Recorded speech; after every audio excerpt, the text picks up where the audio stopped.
Компания басшысы бірлесіп жұмыс істеу үшін Каспий Pay мобильді қосымшасына өз қызметкерлерін қоса алады. Жүйеде әртүрлі қолжетімділік деңгейінде екі рөл бар. Бухгалтер мен басқарушы.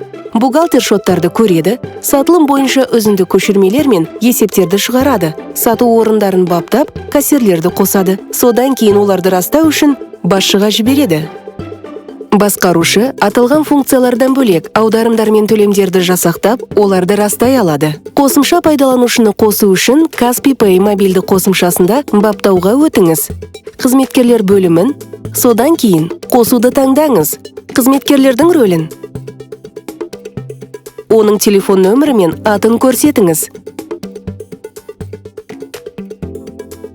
Пайдаланушыға Каспий Pay мобильді қосымшасын жүктеуге сілтеме жазылған SMS келеді.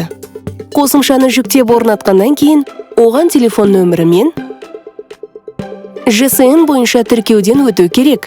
Пароль мен жылдам кіру кодын ойлап табу керек. Қызметкер Каспий Pay'де жұмыс істеуге кірісуге дайын. Оның рөлін өзгерту үшін басшыға тізімнен пайдаланушыны таңдап, тиісті қолжетімділік деңгейі бар позицияны көрсетсе болды.